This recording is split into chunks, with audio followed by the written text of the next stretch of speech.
Hi, once again, I'm excited to be taking you through another course. So we're going to be talking about branding. If you've had any prior knowledge about branding, I can assure you you're going to get something that you can apply at the end of this video, at the end of this course. And if you had no prior knowledge, don't worry. I'm going to break it down as simply as I can. If I'm moving too fast, do let me know, and in subsequent videos, I will try to make it slow as I can. As slow as I can. So let's get into it. Branding. This is one of my special fields. I mean, when it comes to digital marketing in general, this is a field I am very particular about. And that was because even before I went into my research, I knew it was important. But after the research, I found out that it's so much more important. In a world where quality actually matters, but in a world where so many people are going into the quality business, and even giving quality is competitive. I mean, so many people are giving so much quality that even in the business of quality, I feel like I've said quality so many times, but what I'm trying to say is, if you're going to stand by my quality, I give quality and that's enough to stand me out from the competition, it's not enough, because so many of your competition, your competitors, they are giving quality as well. But branding just stands you out. So let's get into it. What stands you out from the competition? We already said that. That's branding. So a little warning, if you're the kind of person that likes to get straight to the point, then you're going to love this video. But if you're the kind of person who wants all the information, I'm sorry, I had to make everything short and direct because a lot of people are busy these days, and people information overload. I just want to give you what you need to get to that next level in your branding game, in your business game. So let's get into it. A brand. Okay, so what is a brand? I put the picture of Coca-Cola here because this is one of the most successful brands in the world currently. They did such an amazing job with your brand. So let's talk about the word brand. The word brand comes from the old Norse verb brander. I don't know how to pronounce that, but it means burn. So in those days, you may have seen it in movies where those farmers use those hot iron rods shaped in particular ways, and then they put it in the heat, and when it's red hot, they use it on the animals, their skin and their fur, and there's a mark there, and that mark means that farmer or that farm or that enterprise owns that animal, and it's like their mark of ownership. So basically, it's the same thing with the word branding. Branding is your ownership. It's your mark. When people see whatever it is you've presented to them, they can say, oh, okay, yeah, this product is from this enterprise, it's from this person. And a brand is not just limited to a product or a service. It can be to a personality. So you as a person can have a brand when it comes to whatever it is you're delivering. So I hope I'm not talking too fast, but if I am, do let me know. In subsequent videos, I will try to make myself much slower. So let's get into it. More of it, actually. So what is branding? Simply put, a brand is a promise to a customer, and that promise must never, I repeat, you know what, I'm just going to do this here, must never be broken. Once you break your promise to your customer, you lose that trust. And we're going to be talking about it later on, but really a brand, one of the benefits of having a brand is that you are a house. I can't remember which personality said it now. I think it was Ogilvy. But he said, a brand is a household of trust. It's a bearer of trust. It's like a reservoir of trust. And when you begin to lose that trust, your brand quality drops drastically. So if your consumers, your target audience, your customers have known you for certain levels of delivery, you have to keep the standard, because the moment you drop, you are losing those customers. And the thing about customers is, once you lose their trust, it's very hard to get it back. You can, but it's hard. So it is how your product or service is perceived by the customer. So basically, a brand is, how do your customers see you? And we're going to get into that later on. So more trying to help you understand more, I said it is what the customer sees, feels, experiences about your product. So what they see, the design of your product. Do you have a color code? I mean, you see Coca-Cola has red and white as their major color codes. You see UBA has, I think, the same color, red and white. MTN, yellow. And these are brands. And then you have so many of the brands that have their color codes. Some have specific designs. Some have specific packaging. Some have specific bottles. That's for drinks.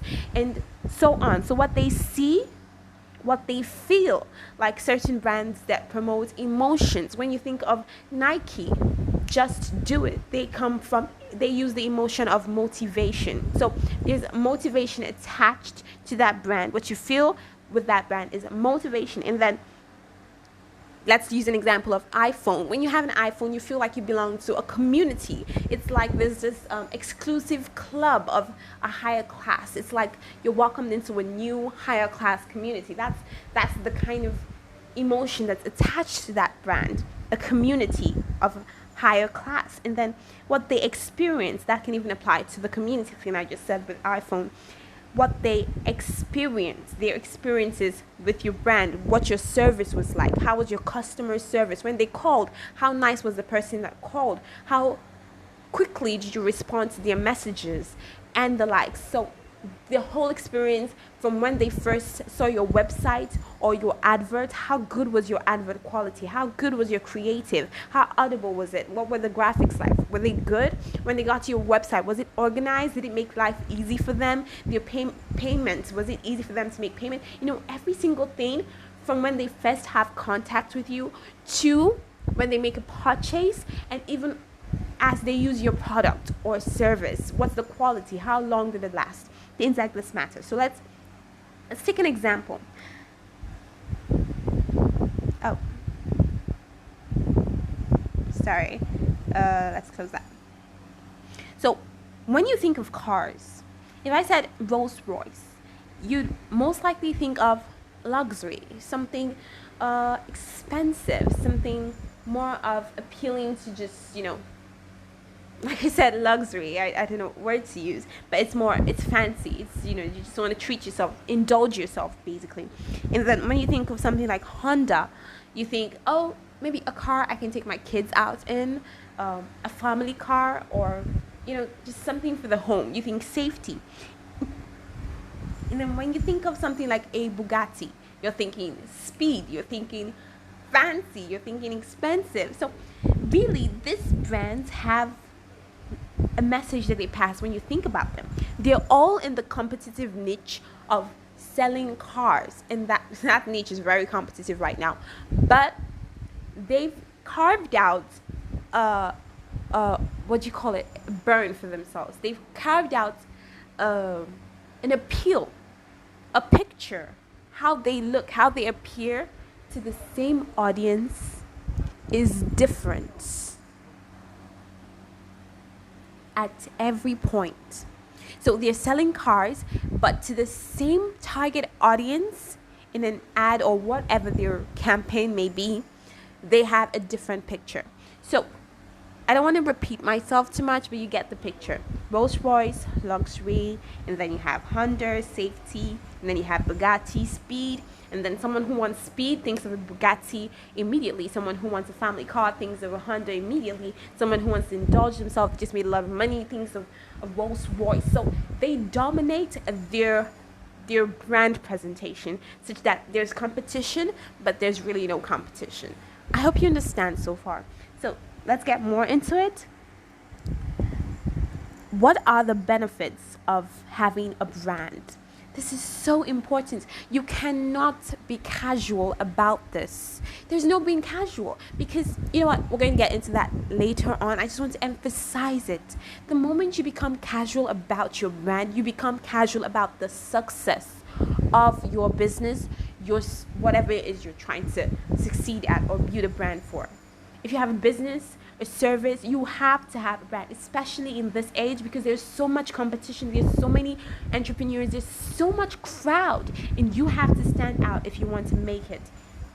Else, the businesses that have already created a strong brand for themselves are going to crush you. So what are the benefits? First, you have the benefits for you as the business owner or the service owner or the product owner, and then the benefits for the customers. So for you, your brands create sustainable competitive advantage. Anybody can decide to start a cola company where they sell their own cola drink, but it's going to be pretty hard for them to beat Coca-Cola at their own game. Why? It's not really because the taste of Coca-Cola is superior to any other cola, and you might not know that there are a lot of colas. Okay, I've said cola a lot of times, but you get the point. There are other colas out there. Virgin has a cola, but I didn't know the Virgin had cola until I read Richard Branson's book. So they have an established brand such that any competition coming in really has a lot of work to do. Their brand is what stands them out. A superior taste quality of cola can come into the market, but we'd never hear about it. We'd never switch. We'd never even think twice about buying it instead of buying a Coca-Cola, because we are familiar with that brand, and their brand presentation is so strong that there's really no competition. You get. And then we're going to be talking about something later on, that when you have a strong brand quality, the more the competition, the better your business. I'm going to take that again. When you have a strong brand, the more the competition, the more people coming into that business, the more they are, the better your business, the better your profits, the better your turnover, the better you just have it better. Now, let me explain why. The reason is, with increased amount of choices in the world where there's so many choices, customers tend to be stressed. They tend to want to escape that risk of making the wrong choice. So where there are so many choices, they want to come to a safe zone. Remember what I said, a brand is a warehouse of trust. They want to know that when I go to this person, this business, they won't cheat me.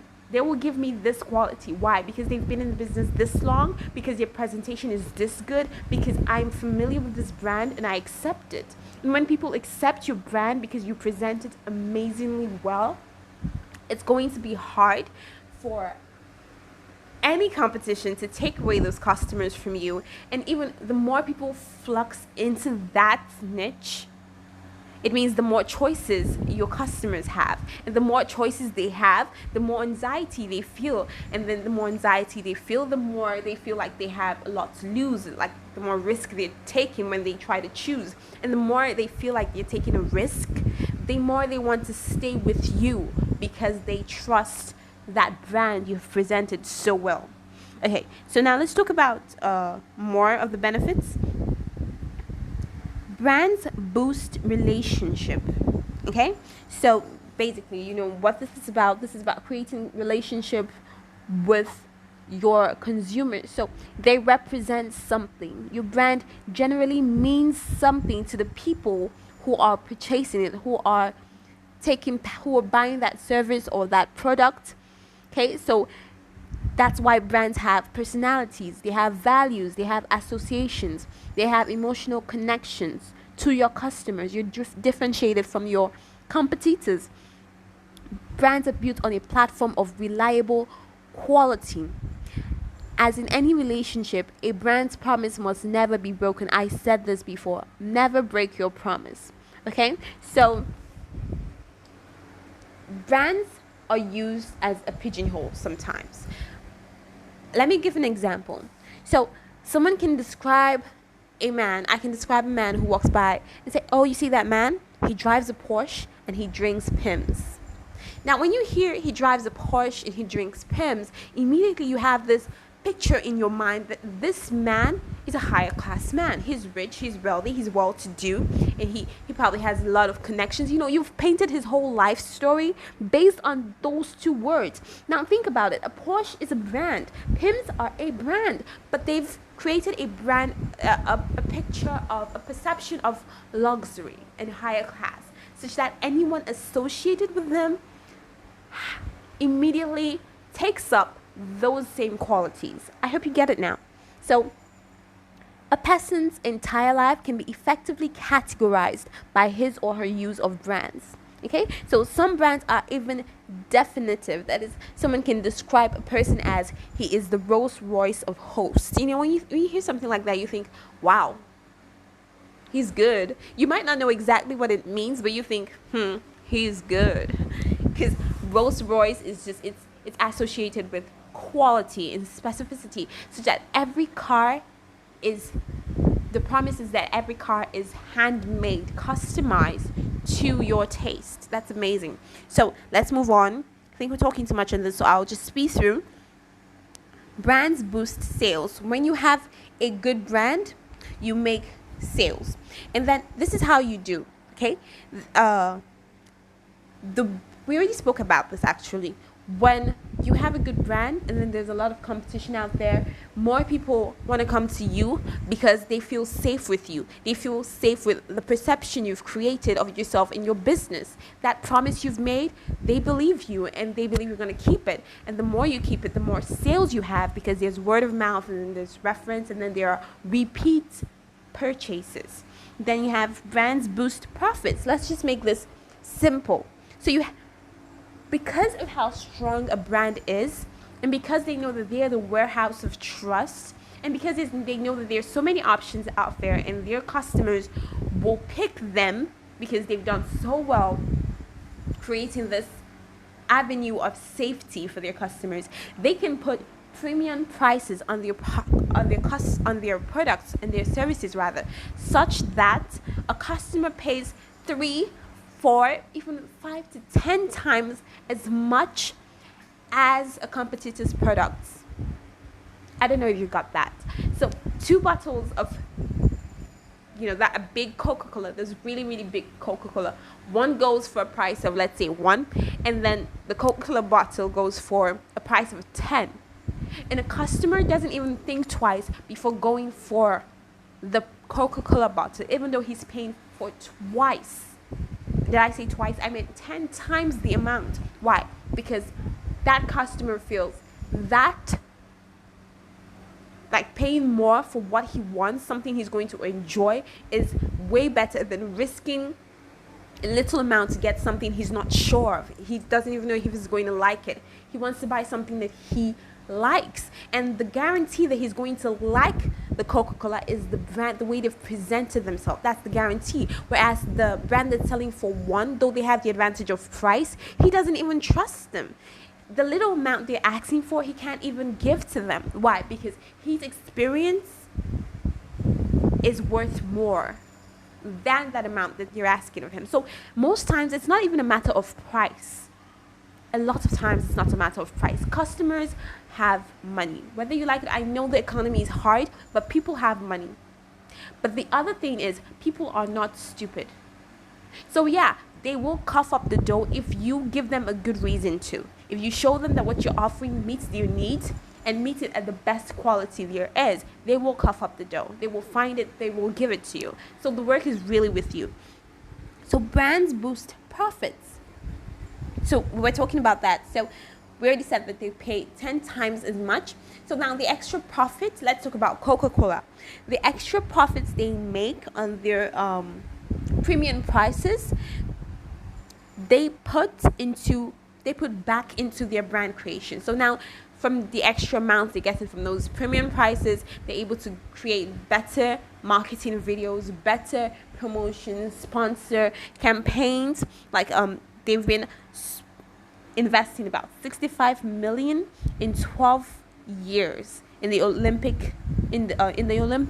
So that's sponsorship until 2012. They sponsored it, and they've invested about $65 million in 12 years in the Olympic. So things like this, they use it to promote their brand, so their brand goes even stronger, and they have more sales, and then that leads to more profits, and then again they invest that back in the brand, and then they have more sales, and that leads to more profits, and then they invest it. You see, it's a cycle that just keeps making them more money. And then brands boost balance sheets. This is just like the promise. This is just like the profits thing. And then brands. Now we're coming to the benefits for the customers. So brands save customers time.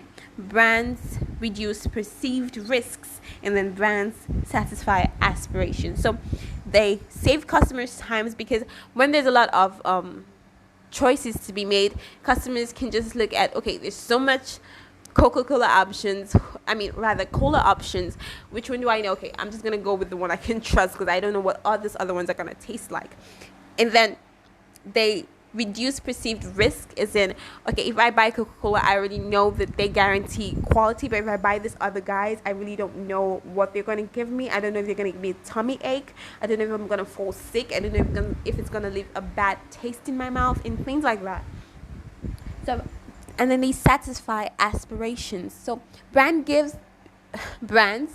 give status and recognition. We already talked about a Porsche, and we talked about iPhone. So it's really about class, a higher quality of life, people like that. So let's move on. Let's get this out. Okay, so still doubting the importance of branding. So this is a little more to get you convinced if you're still doubting. So the Chinese president visits a brand before visiting the president. This was a while ago, in 2001, when visiting the U.S. President Hu Jintao. I'm not Chinese, but I'm gonna try. Jintao of China. So he chose Microsoft's Bill Gates as his first visit, followed by a visit to the U.S. President Bush, as of that time, the next day. The International Herald Tribune headline read, Chinese president's itinerary for U.S. visit. Gates first, Bush later. So this was just trying to emphasize to you the importance of a brand, how the world perceives you. It's quite important. If that doesn't do it for you, I really don't know what will. But I'm telling you now, your branding is important. So brands control people, and brands control economies. You want me to go back to the Bill Gates stuff? You think that if Bill Gates had asked this president for a favor, he wouldn't have done it?